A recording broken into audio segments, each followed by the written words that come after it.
ধর্মীয় কোনো প্রাতিষ্ঠানিক জ্ঞান নেই, পড়ালেখা করেছেন ইংরেজিতে, কিন্তু খুলে বসেছিলেন দরবার শরীফ। বলছি কুমিল্লার দেবিদ্বারের ভণ্ড পীর ইকবাল শাহ সুন্নি আল কাদেরীর কথা। সবশেষ গত 2 তারিখে লিচু দেওয়ার কথা বলে এক শিশুকে ধর্ষণের অভিযোগ উঠেছে তার বিরুদ্ধে। এই অভিযোগ রাজধানীর মিরপুর থেকে তাকে গ্রেফতার করেছে র্যাব। বেশভূষা দেখে বোঝার উপায় নেই তিনি ভণ্ড। কুমিল্লার দেবিদ্বারে গড়ে তোলেন দরবার শরীফ। নিয়মিত ধর্মীয় বক্তব্য দিতেন কথিত পীর ইকবাল শাহ সুন্নি আল কাদেরী। আশপাশের বিভিন্ন জায়গায়ও এমন বক্তব্য দিতেন। গত 2 জুন দেবিদ্বারের আস্তানায় এক শিশুকে ধর্ষণের অভিযোগ ওঠে কথিত পীরের বিরুদ্ধে। এরপর গা ঢাকা দেন কাদেরী। রোববার রাতে তাকে মিরপুর থেকে গ্রেফতার করে র্যাব। মূলত বিকৃত মানসিকতা ও লালসা চরিতার্থকরণের জন্য তিনি কৌশলে লিচু খাওয়ানোর প্রলোভন দেখিয়ে এই শিশু ধর্ষণের মতো একটি ঘৃণিত অপরাধ সংগঠিত করেন। র্যাব কর্মকর্তা জানান, ভণ্ডপীরের ধর্মীয় প্রাতিষ্ঠানিক কোনো শিক্ষা নেই, আরবিও পড়তে পারতেন না, মোবাইলের ভিডিও দেখে বক্তব্য দিয়ে বেড়াতেন। আস্তানায় চলত অনৈতিক কর্মকাণ্ড। তার আসরে বিভিন্ন অনৈতিক কার্যকলাপ সহ অনেকেই মাদক সেবন করতেন। প্রতারণার কৌশল হিসেবে তিনি নিজের বেশভূষা পরিবর্তন করে যে অন্ধবিশ্বাস সেটাকে পুঁজি করে ধর্মীয় অপব্যাখ্যার মাধ্যমে সবার সাথে প্রতারণা করছিলেন। ভণ্ডপীরের মাধ্যমে কেউ প্রতারিত হলে আইনের সহায়তা নেওয়ার আহ্বান জানিয়েছে র্যাব। আমাদের অনুরোধ থাকবে যে তারা যদি কখনো প্রতারিত হন, আমাদের আইন শৃঙ্খলা বাহিনী শরণাপন্ন হবেন, অবশ্যই আমরা তাদেরকে আইনগত সহায়তা দিব। আলহামদুলিল্লাহ রাব্বিল আলামিন, ওয়াসসালাতু ওয়াসসালামু আলা সাইয়্যিদিল মুরসালিন ওয়া আলা আলিহি ওয়া সাহবিহি আজমাইন। সম্মানিত দর্শক মণ্ডলী, কাছে ও দূরে, গ্রামে গঞ্জে, দেশে বিদেশে যে যেখানে বসে আমায় দেখছেন, সবাইকে জানাচ্ছি আন্তরিক মোবারকবাদ, প্রীতি, শুভেচ্ছা, ভালোবাসা। আপনাদের সাথে রয়েছে আমি বরাবরের মতো মুফতি ওয়ালিউল্লাহ পাটোয়ারি। শুধু দর্শক মণ্ডলী, অত্যন্ত আফসোসের বিষয়ে ভ্রাক্রান্ত হৃদয়ে জানাচ্ছি, আসলে আমরা কিংকর্তব্য বিমূঢ় হয়েছি এবং আশ্চর্য হয়েছি। আসলে এই ধরনের ভণ্ডামি, বিশেষ করে আপনারা স্ক্রিনে যে বিষয়টি দেখলেন, তা হচ্ছে এরকমভাবে একজন জেনারেল শিক্ষিত, সে বিশেষ করে মাদ্রাসায় লেখাপড়া করেনি, এবং তার যে বড় বড় লম্বা লম্বা বিয়ার দাড়ি দেখে মানুষ এরকমভাবে বিপদগামী হয়েছে।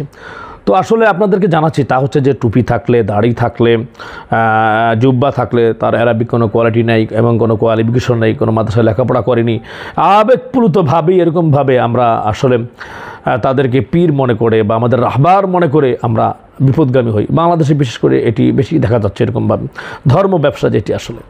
তো এই সুন্নি নামধারী যেই লোকটি আছে, আপনারা যেটি দেখতে পেলেন যে নাউজুবিল্লাহ মিন জালিক, সে একটি বাজে কাজের সাথে লিপ্ত হয়েছে। নাউজুবিল্লাহ মিন জালিক, আল্লাহ তাআলা আমাদেরকে হেফাজত করুন।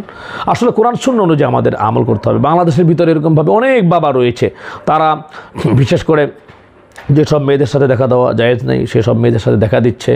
একসাথে তারা বিভিন্ন রকমের, বিশেষ করে জিকিরের কথা বলে একসাথে তারা নাচ গান, তারা এরকমভাবে আপনার হারমোনিয়াম, বিভিন্ন বাদ্যযন্ত্র একত্রিত করে বিভিন্ন প্রোগ্রাম করছে, গানের আসর বসাচ্ছে। নাউজুবিল্লাহ মিন জালিক। কেউ বা এরকমভাবে মানুষ থেকে সাজদা নিচ্ছে। এই যে শিরিকের যে বিষয়গুলি, এগুলো কিন্তু আসলে আমাদেরকে দেখতে হবে, আমাদেরকে চিন্তা ভাবনা করতে হবে।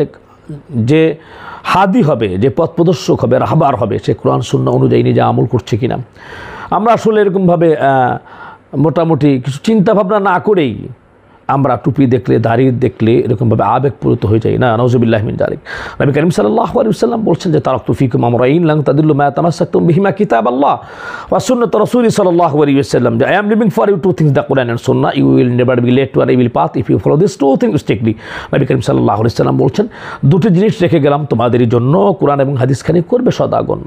কোরআন এবং হাদিস রেবাই করবে ধরুন যারা, রাসূল বলেন কবু তারা হবে না পাথাড়া।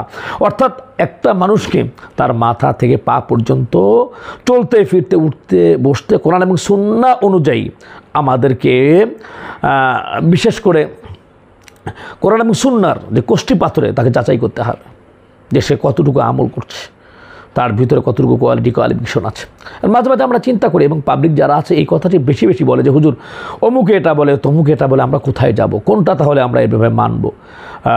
সম্মানিত দর্শক মণ্ডলী, আমি একটি কথা বলবো যে আপনি যদি লেখাপড়া নাও জানেন, অন্ততপক্ষে আপনার জায়গা জমি কেউ যদি কেড়ে নেয়, কেউ যদি আপনার পৈতৃক সম্পত্তি থেকে আপনাকে বঞ্চিত করে, তাহলে আপনি কী করবেন? অবশ্যই আপনি যারা দলিল লেখক যারা আছে তাদের কাছে যাবেন, আপনি কোর্টে যাবেন, আপনি আইনের আশ্রয় নেবেন। তো এটি আপনি না বুঝলেও কিন্তু আপনি প্রচেষ্টা অব্যাহত রাখেন। তো ঠিক তেমনিভাবে ঈমান যারা নষ্ট করে, এই ধরনের ভণ্ড বাবা, এই ধরনের ভণ্ড পীর যারা আছে, তো এরকমভাবে আপনার ঈমান যদি হরণ করে, নাউযুবিল্লাহি মিন যালিক, নবী করিম সাল্লাল্লাহু আলাইহি ওয়াসাল্লাম বলছেন যে লা তাদখুলুনাল জান্নাত হাত্তা তুমিনু ওয়া লা তুমিনু, যে তোমরা যদি ঈমানদার না হও তাহলে কিন্তু তোমরা জান্নাতে যেতে পারবে না। নাউযুবিল্লাহি মিন যালিক। তো জান্নাতের মতো একটা নাজ নেয়ামত থেকে যদি কেউ বঞ্চিত করে, ঈমান হরণ করে, তো সেখানে কি আমি ঈমান বাঁচানোর জন্যে, ঈমান রক্ষার জন্যে আমি কি প্রচেষ্টা চালাবো না?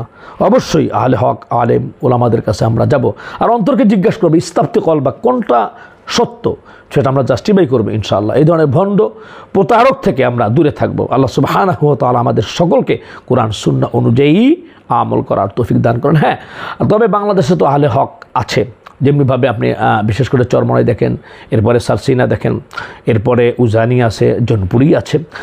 তো আহলে হক যারা আছে, আল্লাহর ওলি যারা আছেন, তাদের শরণাপন্ন অবশ্যই আমরা হব।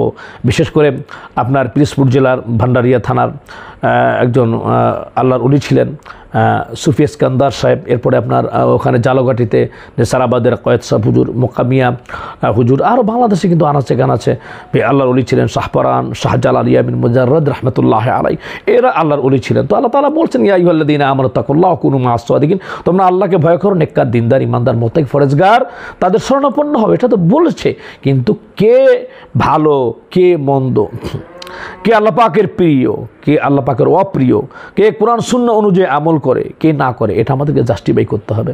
আল্লাহ রাব্বুল আলামিন আমাদেরকে বুঝে শুনে অনুধাবন করে কোরআন সুন্নাহ অনুযায়ী আমল করার তৌফিক দান করুন। সকলে ভালো থাকুন, সুস্থ থাকুন। আজকে এই পর্যন্তই, আবার দেখা হবে ইনশাআল্লাহ অন্য কোনো অনুষ্ঠানে, অন্য কোনো প্রোগ্রামে। আমি আজকে অনুষ্ঠান থেকে এখানেই বিদায় নিচ্ছি, আপনাদের প্রিয় ভাই মুফতি ওয়ালিউল্লাহ পাটোয়ারি। যাবার আগে শুধু বলছি একটি কথা, যে আমাদের এই চ্যানেলটাকে আপনি সাবস্ক্রাইব করবেন এবং লাইক করবেন, শেয়ার করবেন, ইসলামের স্বার্থে বেশি বেশি করে শেয়ার করে দেবেন ইনশাআল্লাহ। সকলে ভালো থাকুন, সুস্থ থাকুন।